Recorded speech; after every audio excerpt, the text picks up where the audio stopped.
با موسیقی و شعر و ترانه گروه از هنرمندان زندگی مسلمانان آمریکا را نشان می‌دهند. نمایشنامه در مرکز کندی واشنگتن اکنون ما را ببینید نام دارد. مقصد رفع نظرهای منفی درباره مسلمانان آمریکا است که بعد حادثه 11 سپتامبر به وجود آمد با نمایش زندگی مسلمانان.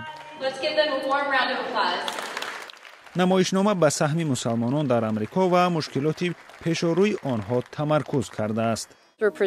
ما برنامه را نشان می‌دهیم که فرهنگ مسلمانان را از نظر مثبت نمایش می‌دهد و هم تاریخ نوآوری مسلمانان در فرهنگ را معرفی می‌کند.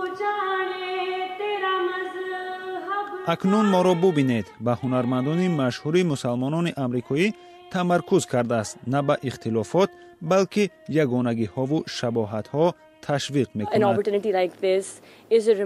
این فرصت است که یادرس کنیم به آمریکای سال 2018 بنگریم. من آمریکایی هستم.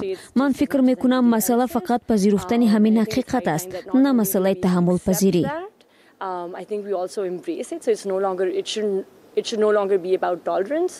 وابسته به وضع ژئوپلیتیکی فعلی این بسیار مهم است که آدمان، مردم و زادگاه‌های واقعیشان را معرفی کنند.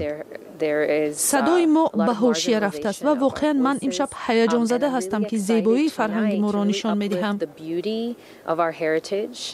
بینندگان میگویند برنامه دیدگاه‌های نو را پیشکش کرد. من میروم با دوستانم درباره چیزهای صحبت میکنم که امشب شنیدم.